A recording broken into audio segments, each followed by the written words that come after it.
Sit back, it's time to get groovy. Question, do you remember that movie? Welcome back to Remember That Movie. I am the third Alejandro Rosa on IMDb.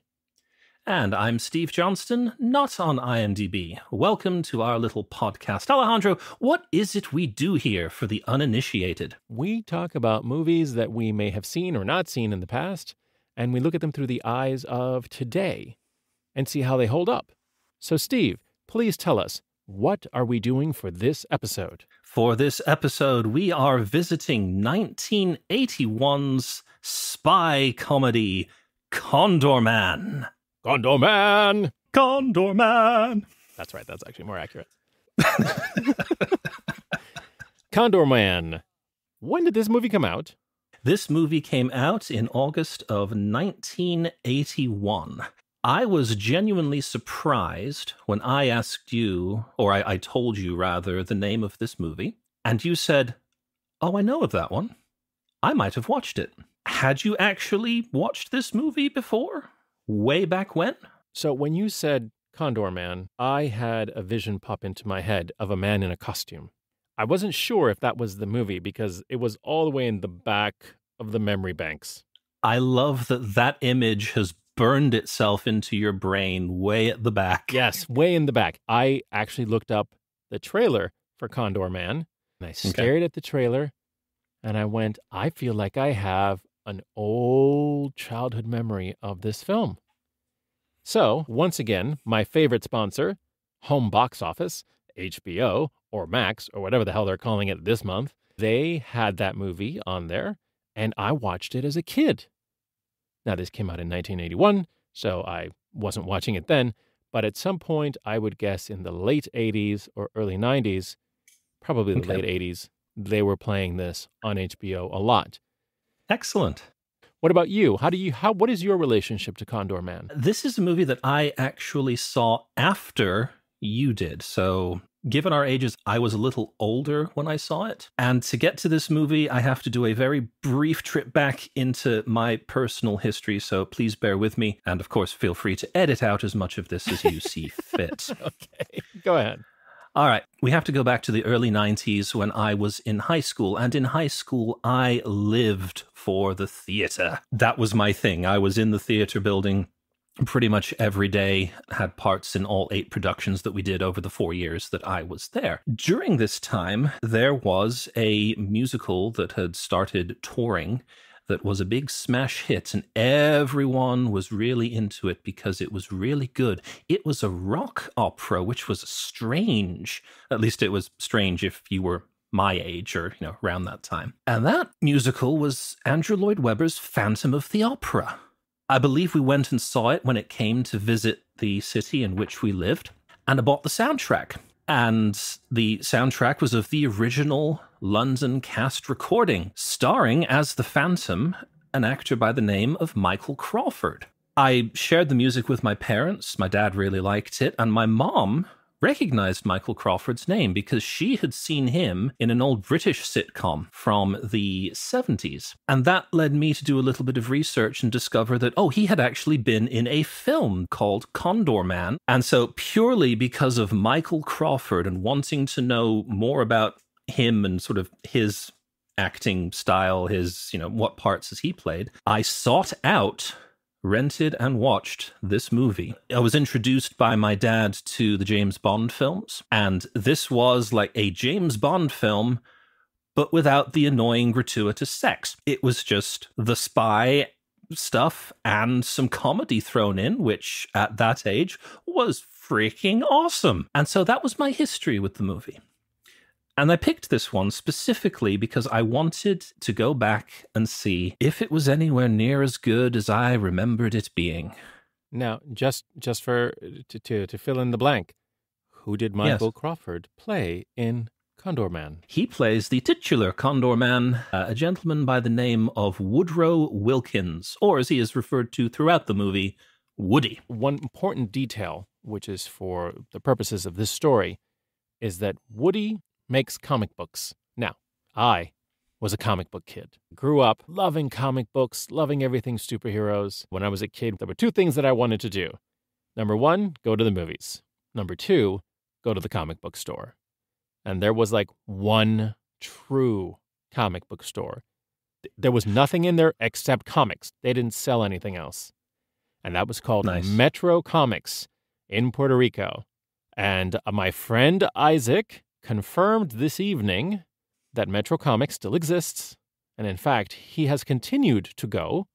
He said that the comic book store, the owner passed away, and his daughter is in charge of the business now.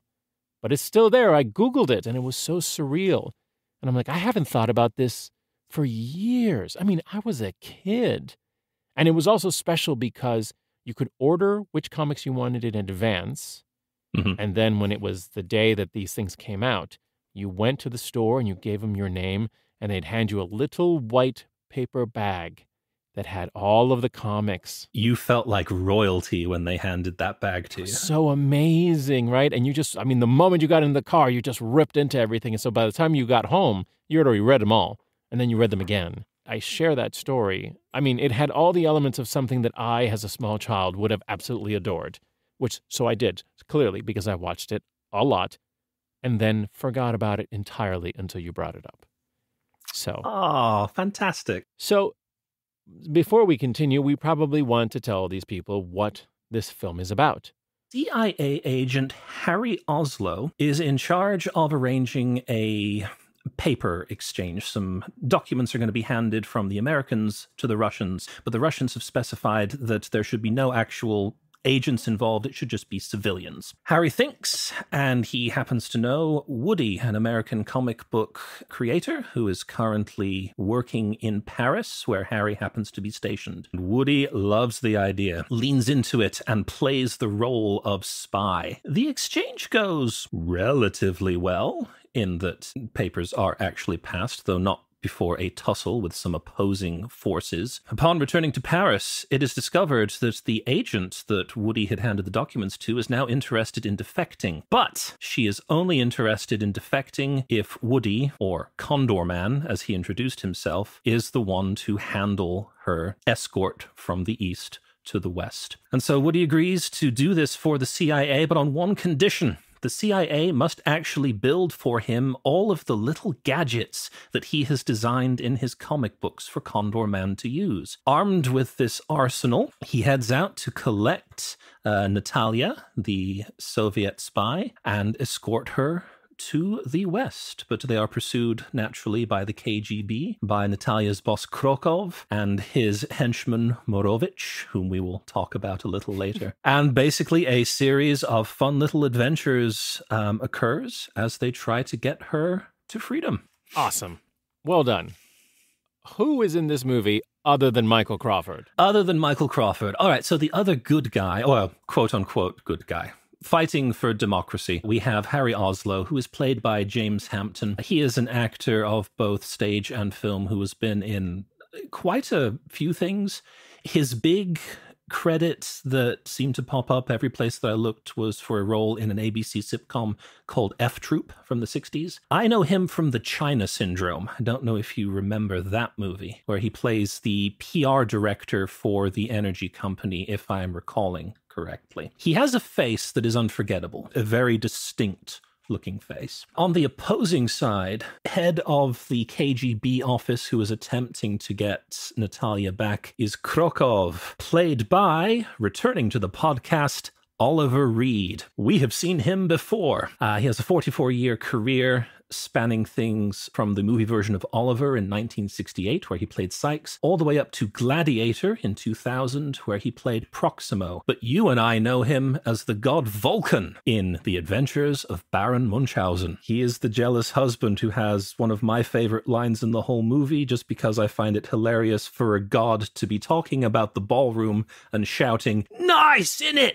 We've just had it done!" Also, on the Soviet side, we have, I mentioned, the henchman, Morovich, played by French actor Jean-Pierre Calfon, most notable in the movie because he has a silver false eye. It wasn't even an eye. It looked more like a ball Like it was just a steel ball bearing. Bearing in his eye. And then in the middle, trying to get from the east to the west, we have Natalia Rambova, played by Barbara Carrera, a model and actress who has multiple credits to her name. Was actually nominated for a Golden Globe for her role as Fatima Blush in the, I'm going to say, off-brand James Bond movie, Never Say Never Again, that came out 2 years after this.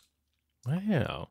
You mentioned James Hampton. I have a distinct memory of James Hampton, very different than yours. When I saw him, I had one thought. You're Michael J. Fox's father in Teen Wolf.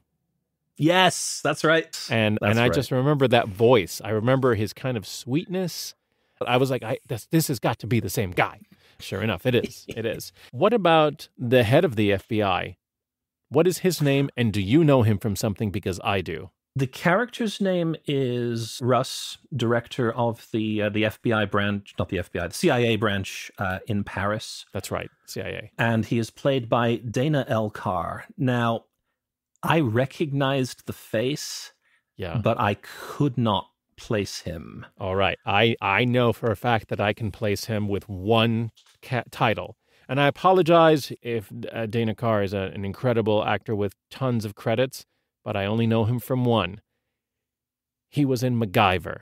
Oh, He's okay. always the guy who says, MacGyver, which was such a joke that USA Network had, commercials for the show with him just going, MacGyver. This is very funny to anyone of a certain age group who were watching TV the way I was, which clearly Steve was not.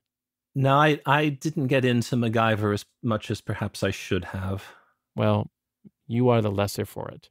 Afraid so. Also, I just want to point out for the podcast listeners, Steve and I are like a year apart.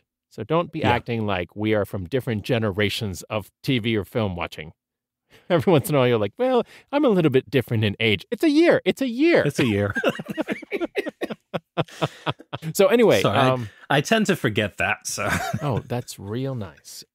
So this is Condorman. Okay, so I have to ask, this is a Walt Disney production. Do you recall back when we were talking about the black hole, and I think maybe again in Splash, that Disney was having a problem? Yes. They were so associated with kids' fare, cartoons. Yes. And they were trying to break away from that. This is one of those movies that was done around this time frame to try and get them into a more grown-up adult market. If you want to be an adult movie production company, maybe don't start your film with an animated Condorman flying over Paris and crashing into things. We're going to revisit that in my final thoughts. Okay. Because I have something that will tie back into that sentiment. Just to start, like I said before, this film opens with a cartoon flying Condorman. We don't get to the start of the film for 4 minutes. It's 4 minutes of animated flying and crashing and credits at the beginning. And this is one of those films where all of the credits occur at the beginning. Yeah.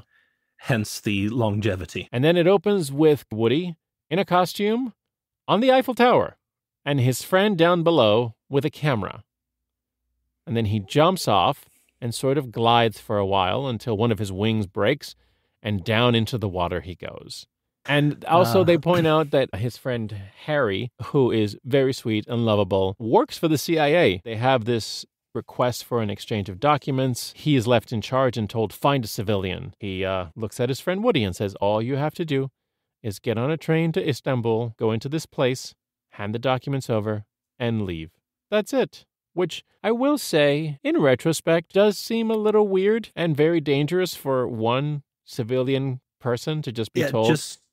Just to hand somebody, hey, take this briefcase, pass these documents over to someone else, and that's it, right? Also, the not suspicious handcuffing yourself to a briefcase, which is something that you just see in the 80s so much. Yes. And I was always fascinated about it. I think I even pretended to handcuff myself to a briefcase at some point because my dad had briefcases. I have the papers. And then, of course, he decides that he's going to say that he's even though he says, don't say anything, you're just a civilian. Then he claims he's actually an agent. He is Condorman. We have our very first fight scene which is in a bar in Istanbul.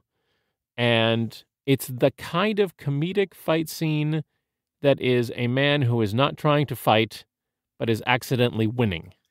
Yes. And I love that. He kind of raises his arms and accidentally hits one of the goons with the briefcase. He turns around to see what he's done and whacks another one with the briefcase. And it just progresses from there. It was great. It was great. It was a great start. This is a fascinating little movie. There's just so many little tidbits to it. It's almost like a little kid wrote it. Yeah. Because of that fight, she's convinced he's a real agent and maybe the best agent. Yep. And so they're like, okay, you have to do this for us. And he says, well, I have some demands. And they're like, no, you can't have demands. And he's like, well, then I won't do it. I guess you're out of luck. And they're like, fine. And even though Steve said at the beginning that we have to build all these gadgets that he wants, they don't make that abundantly clear at first. Like they sort of hint on it, like there are drawings behind him. This first part of the movie is the part that I think I struggle the most with, just because there's a lot of weird leaps that the story takes. Okay. The big one being, given that you have been told to just go to Istanbul, go to this restaurant, pass the papers, come home. I think he's even told, look, get on the train, have a couple of drinks, pass out, and you'll be there. That's what I want you to do. Yes. Why on earth does Woody then turn to Natalia, who is the person he's handing the documents to, and say, oh, no, I'm actually a secret agent. I'm one of the best, codename Condorman. It's like, why would you do that? Now, you have to do that in order to set up the rest of the film. So I give it a pass, but it's a raise your eyebrow kind of, really? All right. Well, I think it goes back to at the beginning of the film when he is jumping off of the Eiffel Tower in his Condorman outfit and trying to glide. Later, he is arguing that he won't write anything for Condorman to do that he couldn't do. So there's a lot of, I need to live like Condorman so I can write about Condorman. And I think this is just Woody's overactive imagination taking hold, and he just can't help himself. And now he has a beautiful Russian spy, and he can pretend to be Condorman. And yes, the whole time you're just shaking your head going, no. Even though some part of you know this is how the film goes, but it's still like, man, please don't do that. Please don't lie. You're going to get yourself killed. So, yes, Woody's overactive imagination ends up taking us on a giant ride across Europe. Yes. They give him so many gadgets that he clearly doesn't know how to use them. He meets up with Natalia in Yugoslavia, and he's trying to get her out, and he has a cane. He's dressed like a shepherd. There's a lot of costumes. Yes, the establishing shot of Yugoslavia, I loved this because, as you said, we've been to several places by this point, and every single place that we go to the first time, there is a beautiful, big, what would be panoramic shot of the scenery, and then a title telling you exactly where you are. And for Yugoslavia, we have what looks like a beautiful wooded mountainside, but then this gigantic foot comes in because it's actually a close-up of some rocks that Woody is walking over. I thought that was hilarious. We introduced the metal eye bad guy, as I wrote down in my notes. Yes. Now, who is it that's playing the boss? The boss. Oh, the boss is Oliver Reed. That's right. Oliver Reed orders our French actor playing Russian with a metal ball for an eye to hunt these people down. Yes. And he is part of, I think Natalia described it, it's almost like a special forces within the KGB, and they're all killers. The Prognoviach. I did not call them that. I called them the Black Porsche Mafia. Yes. This is my favorite scene out of the entire movie. I love their arrival in the town. They cut to a small town, and everyone's having a good time, and everyone gets quiet. The entire town stops making noise. They all look off into the distance. You're never shown what they see, and then the church bells start chiming, and everybody scatters. Everybody runs. And then tearing into this little market square come, as you say, 5 pitch black Porsches. The Black Porsche Mafia. The very first thing I love about this is that the cars basically become the actors for this scene because all 5 of them arrive, all 5 of them pull into the square, there are some orders given, and then each one pulls off in a different direction. And then our hero's vehicle, which is a sort of a, how would you describe this? I think they're dressed as gypsies, Roma, to be polite and appropriate. So this is kind of a Romani wagon, but it's a truck. They pull through the town, and as they pull through the town, the camera reveals these black cars sitting in various parts of the town as though the cars were watching the truck. Yeah, they're just hiding. As if they were the ones spying on the truck that's pulling through. Oh, it was just so weird and funny. And again, kind of cartoonish. And this leads to a car chase, which leads to us discovering that Woody has lots of hidden gadgets. And one of them is that there is a souped-up car inside this wagon that, of course, bursts out of it, and it is in complete Condorman style. Yes. With what looks to be like the jet engine in the back of it. Yep. So fascinating. Absolutely fascinating. But yes, I actually think that that car scene was so exquisite. And the chase scene with them was great.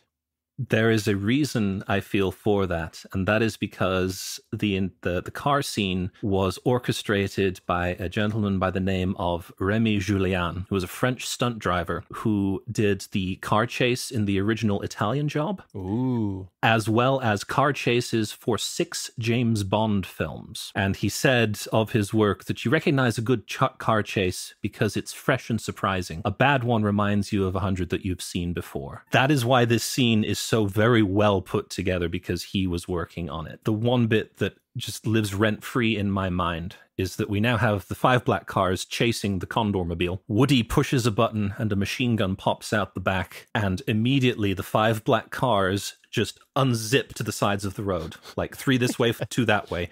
A string of bullets goes up the road, misses all of them. So Woody pushes another button, and this time 2 guns come out the sides of the Condormobile. Instantly, the 5 black cars re-zip into a single line in the middle of the road. So once again, just this hail of bullets goes up the side of the road where they were, misses all of them. I love that scene. And just so you know, at the end of the scene when all the other cars have been blown up or crashed or whatever, but we still have our lead guy, Metal Eye Solid, and he's in his car, which has kind of like a rotating... A little radar. Like a radar thing bar on top of it. Yeah, which makes no sense whatsoever. But he ends up chasing them. Of course, he's hiding on top of a mountain or something, which made me laugh because when he's clearly, again, hiding, and then he decides, now he's going to get them. And then he starts going downhill, like through the grass, through the trees. And all I thought of was, hey, that car's not built for that. That's a low-to-the-ground vehicle. What are you doing? Well, it's funny you should mention that because there is a slight continuity goof in this scene. He comes down, as you say, having driven down the side of a mountain, gets back on the road and basically knocks the front bumper off of the car. But then in the very next time you see the car, it's in perfect condition that, a different car was used for the 2 shots. It self-heals, that's all. Yes. That scene ends with Woody going straight off of a dock and then, of course, having essentially a hovercraft. And Morovich gets to the end of the dock, spins his car so that it's sideways, rolls down the window, flips up the visor so that you get his, piercing eye and then silver eye next to it, and just kind of looking, and his eyebrows do all the acting as if to say, what the hell? I will have to agree with you. That has to be my favorite scene in the film. There is some ridiculous things that go on here. Absolutely. Lots of ridiculous scenes. We can't cover them all, but just so you know, like it is comic book style cartoonish spy stuff. Purposely, right? That's how Woody has kind of built all of this. And then, of course, the Russians have found out about this because, and here's my favorite plot point. Yes, I loved this. The head of the KGB folks, he goes, I figured it out. I have figured out how he's coming up with these plans and what he's doing, and all I need is a coin to buy a comic book. His entire plan for getting her out is based on Condorman comic books. And so they're able to predict where they're going by just reading the comics. And I thought that was so great and such a funny little twist. Another funny scene. They're on the ski lift booster rockets and somebody has a sniper rifle. Both he and his pal, Harry, fall into the snow. This movie has spent money on a lot of different things. What they did not spend money on was this fall, which is clearly a dummy. Yes. It's just a dummy falling. There's no hiding it, but it's funny as heck because then you just see their shapes in the snow. And they've both landed kind of spread eagle, like cartoons. Then, of course, Natalia gets captured, and don't worry, they're not going to Moscow. They're going to Monte Carlo because they're meeting with the oil executives. Is that right? Yes. So we get this scene in Monte Carlo, which, of course, leads to what we can both assume is the worst part of this film. Yeah. Because in order to get into this party for oil people, oil barons, essentially, naturally Woody and Harry have to dress up in brownface as a couple of Arab sheiks. Yeah. It's very bad. So we get that. Yeah. Which leads to the resolution of the film. Condorman now has a real Condorman suit, which was made by the CIA, and he saves Natalia, and then this turns into a flying away while they're getting shot at, and then getting into a speedboat, and then we have a speedboat chase, and then what happens? We get the Black Porsche Mafia Part 2. Yeah. Did it remind you of Star Wars? The reason I say that is he and Harry switch places so that Woody can ride in the back, and Woody's like, oh, I'm so excited, I never thought I'd get to use this. And it's essentially a laser gun, and he is shooting at the black speedboats, and it made me think of the Millennium Falcon in the first battle with Luke. I can see that now. It did not occur to me at the time just because my background being more like on the James Bond side of things. This is very much like one of the chases in the middle of From Russia with Love, in which James Bond actually flees on a speedboat being pursued by agents, I think, who are in black speedboats. My favorite thing in this scene is, of course, that at some point you think, oh, all the bad guys are gone, but you know the main two bad guys aren't gone. And then suddenly they come out in their own boat. There's one more boat. Yeah. And all I thought was, okay, we're getting to the end now. Yeah. Because now the bad guys are together in a boat. And of course, this is going to shock everyone, but Condorman and company save the day and win for America. We end at the Los Angeles Dodgers game, and the director of the CIA radios into Harry saying, okay, ask him. And Harry leans forward to Woody saying, hey, have you ever thought about taking Condorman to... And then that's where the film stops, presumably because there was going to be a sequel. Maybe, or at least they were hoping for a sequel. Yes. I will say that my favorite thing in that scene is the fact that Harry's walkie-talkie communication device is a Pall Mall pack. I was wondering if you'd noticed that. Yes. It's like all of the weird little spy gadgets. Definitely a love letter to spy movies in some ways. And also making fun. So that is Condorman. Steve, I have to ask, what did you think going back since you loved it so much? I don't have a lot of reference other than all I remembered was the costume. I didn't remember the movie at all, clearly. Okay. I just remember that there was a costume with a flying man. No, I remembered more than that, specifically the vehicle chases, in particular the car chase. Going back to something that I mentioned towards the beginning of the episode, where we have Disney trying to appeal to a broader audience. This movie tries to be a lot. It tries to be a comedy. It tries to be a spy thriller, and it tries to have something for all age groups. I kind of got the feeling that, like a restaurant that does a little bit of everything, it doesn't do anything particularly well, except for maybe one or two dishes that the chef happens to be really good at. This movie kind of suffers the same fate.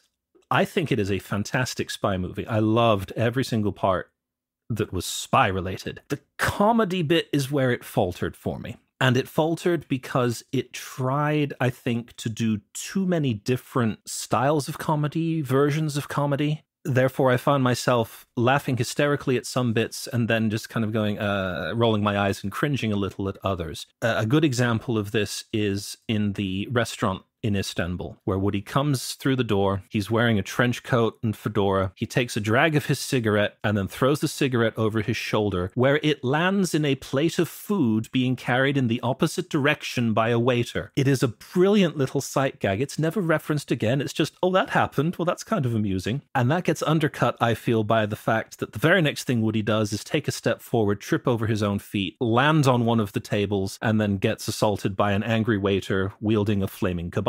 The humor is all over the place. It goes from kind of the subtle to the slapstick. if it had kind of picked one or the other, I think it would have been better. The other thing that I wrestled with a little bit was Harry and Woody.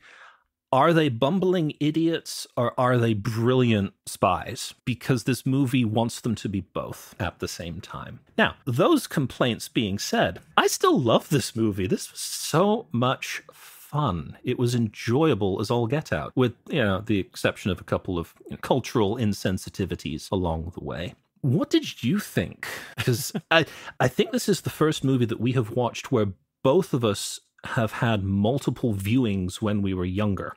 Did it hold up for you? That's a tricky question because I honestly didn't remember it. I had no idea what the context of the film was. I just remembered the costume and nothing else. So I had no idea. So it felt like I was watching it for the first time, honestly. Okay. Whatever memories I have of this film are way in the back or accidentally deleted during a refragmenting or defragmenting of my hard drive. So for me, it was actually just a fresh viewing. I had no idea it was a spy movie. And when I watched it, I actually can very much agree with you. I think it's a movie that's trying to do a lot of things. Or maybe it's a movie that just couldn't decide what kind of movie it wanted to be. Are you trying to be James Bond or are you trying to be Pink Panther? Some of this is almost kid-like. Yeah. And some of it is clearly grown up. So, yeah. Did I like the film? That's an excellent question. Did I like this film? I don't think I disliked it. I think overall this was okay. There was a couple of things that are definitely like from the time period. I can see why I liked it as a kid. But as a grown up, I like it a little less, I think. I must. Yeah. No, I can get behind that. I think for me, this falls into the category of guilty pleasure, where I'm not sure I would recommend this to someone saying, oh, you have got to see Condorman. But at the same time, I'll watch it because it's got some good stuff in it. Now, let me ask you this. That's what we think. What about the audience at the time? Was this film successful or not? Oh, heavens, no. No, the critics panned it, citing actually kind of what we just discussed, that it doesn't quite pick what it wants to be. Is it trying to be more like James Bond, or is it trying to be more like Superman? Is it trying to be more comic booky? What is it? In trying to do everything, it didn't do anything particularly well. Once again, this is a movie I have picked that has some absolutely fantastic lines from the reviews. My favorite being from John Corey, writing for the New York Times. There are worse things to watch while you eat popcorn. A glowing endorsement. Glowing endorsement. This movie was made for a budget of around $14 million. Disney reported that they lost $9.5 million. Oh. It did not do well. It has seen release on VHS and DVD over the years and has developed a cult-like following. But no, this was not a successful movie by any stretch of the imagination. I can understand that. Like we said, there's some cultural things that aren't great. Natalia, who's supposed to be a sort of secret agent herself, doesn't do anything. Not an awful lot, no. Think about it. She never engages in any kind of physical combat. She never shoots a gun. There was a couple times where I'm like, can't you do this, oh KGB agent? And she doesn't. She's very pretty, but she doesn't do anything. So I don't think that's great. Of course, we already mentioned the brown face. Mm-hmm. Yikes. But yeah, overall, even if you take those things away, I'm like, it's okay. Again, I did not hate it. It was interesting. It brought back memories. But would I watch it today fresh just because? I don't know. So I think that's our glowing review. I was able to watch this on Amazon Prime, not for very much. We should mention that the version that is on Amazon Prime opens with something that I have not seen in decades, and that is a blue screen with big white block lettering that says, "This film has been modified from the original version. It has been formatted to fit your TV and is presented in the 4:3 aspect ratio of TVs at the time." This movie was originally shot in widescreen, 2.35 to 1. So we are missing about 3/7 of the picture that we're supposed to be seeing, which I don't know how much difference that might have made. I think some of the establishing shots of the cities and the landscapes would have been nicer. It was most noticeable to me during the boat chase, because at 4:3, the hero's boat was off to the left-hand side of the screen, and you just had the first two of like 4 chase boats on the right-hand side of the screen, and it was very apparent they couldn't figure out where they wanted the screen to be. What did we want to see in our limited options for TV viewing? It boggles my mind slightly that none of the streaming services have a widescreen version in its original ratios. It also somewhat boggles my mind, and I say somewhat, that it's not on Disney Plus, being a Disney property. But at the same time, with a couple of the things that we discussed, I can completely understand why it's not on Disney Plus. Yeah. I don't think they want to embrace all of their catalog sometimes. No. And maybe they're still mad at this movie for all the money it lost them. Possibly. We mentioned that it ends on kind of a freeze frame, and it sounds like they're setting up a sequel. There was actually a sequel being discussed while this movie was in production. They thought it was going to do well. They thought they were going to do a part 2. It bombed, and so all of that just got scrapped. Well, I think that's all we got on Condorman, Steve. I do think that about wraps it up, yeah. Condorman, it's available. You make the call. That's our endorsement for Condorman. Give it a shot, I guess. I find myself saying this a lot on our show, that if you think you might be interested in watching it, you should absolutely do so. Do it.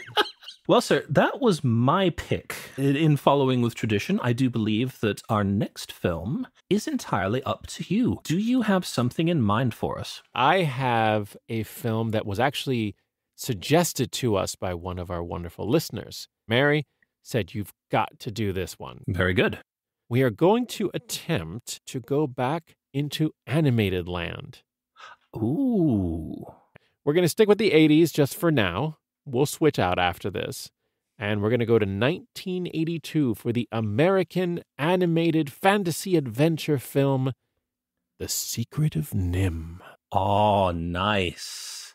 So that will be our next episode. Thank you, folks, so much for listening. Please feel free to like or give it stars or leave a review wherever you're listening to it. Anything helps to get more ears on our podcast. And we're very grateful that you listen. Feel free to send us a suggestion or post a suggestion in the comments, and we'll see if we can squeeze it in at some point. Thank you so much, and chat again soon. Hey, I stole that. Steve says that to me almost daily. I felt it was only right for me to steal it. It's like, we don't use it here. Why don't we use it here, Steve? That's what I want to know. Because that's just for us, Alejandro. Sit back, it's time to get groovy. Question, do you remember that movie?